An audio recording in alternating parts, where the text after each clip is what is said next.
estamos juntos e fazemos parte desse imenso planeta azul chamado de Terra e criaturas do nosso Deus justo e bondoso que nos permite residir, aprender e nos socializarmos uns com os outros através dos ensinos de Jesus, mentores e colaboradores que nos impulsionam ao progresso.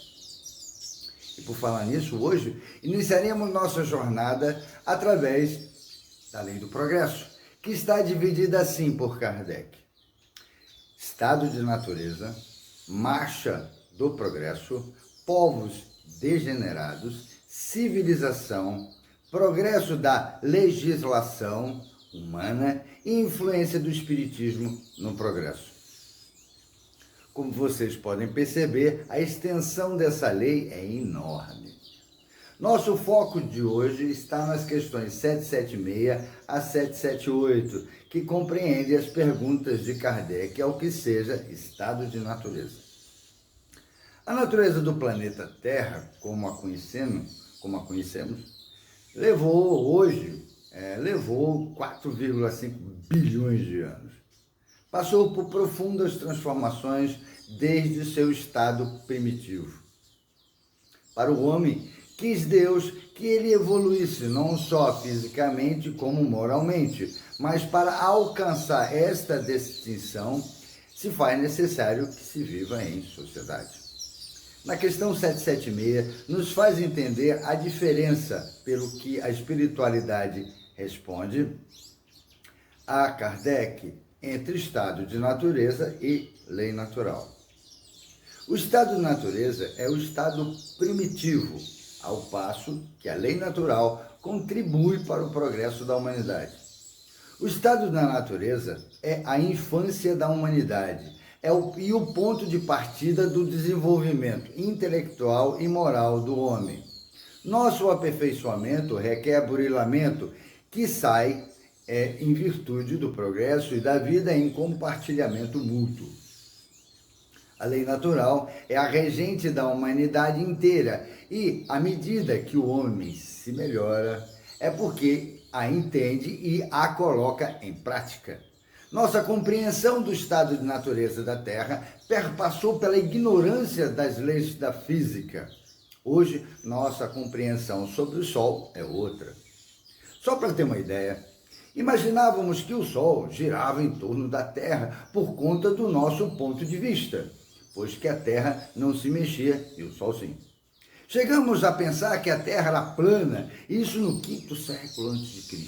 Temos que a mitologia hindu ensinava que, ao entardecer, o astro do dia se despojava de sua luz e atravessava o céu durante a noite com a face obscura.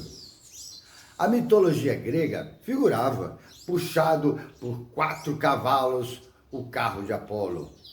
Anaximandro de Mileto sustentava, ao que refere Plutarco, que o Sol era um carro cheio de fogo muito vivo, que se escapava por uma abertura circular.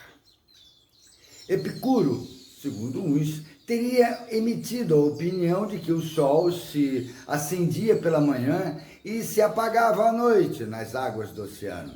Segundo os outros, ele considerava esse astro uma pedra pons, aquecida até a incandescência.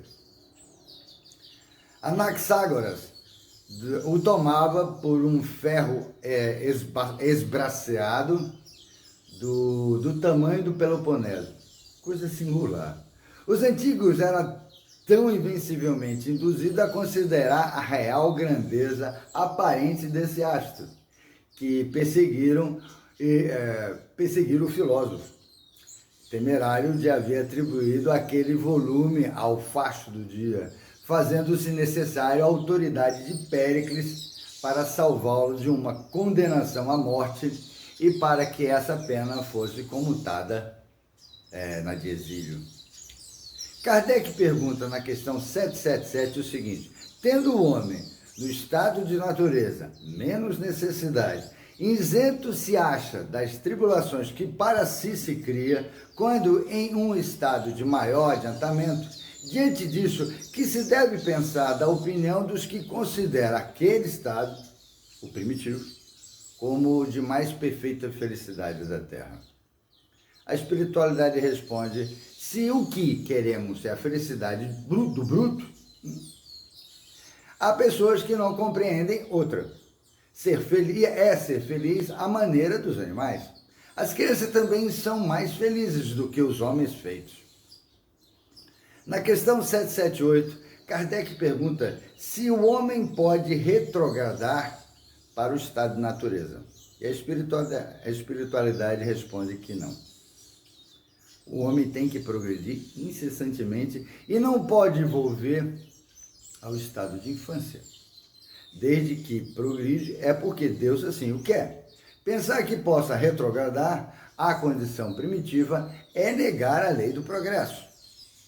Rodolfo Caligares nos relata sobre a lei do progresso que a doutrina espírita, ao contrário dos que pensam assim, que o progresso é a lei natural, cuja ação é sentida em todo o universo. Não sendo admissível, por seguinte, passa o homem a frustrá-la ou contrapor-se.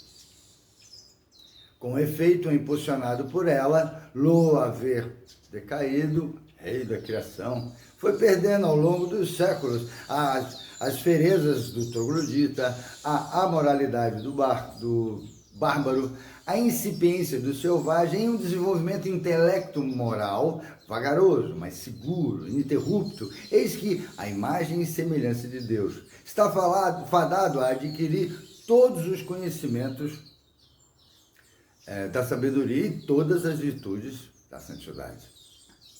É verdade também que o egoísmo e o orgulho, inspiradores de muitas leis iníquas em vigência nesse mundo, favorecendo aos poderosos em prejuízo dos fracos, podem retardar, como efetivamente tem retardado, a prosperidade e o bem-estar comuns. Leon Denis nos fala que o homem construiu a primeira cidade, Civitas, de onde surgiu a palavra civilização. Desde então, como a vida em sociedade, começa a vida moral.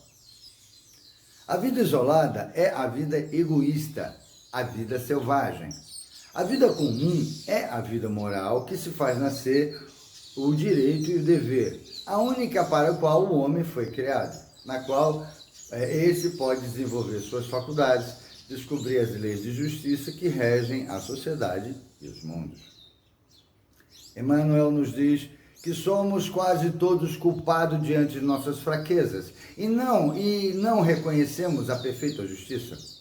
Porém, nunca se expressa sem a perfeita misericórdia e abre-nos a todos, sem exceção, o serviço do bem, que podemos abraçar na altura e na quantidade que desejamos, como recurso infalível de resgate, reajuste, burilamento e ascensão.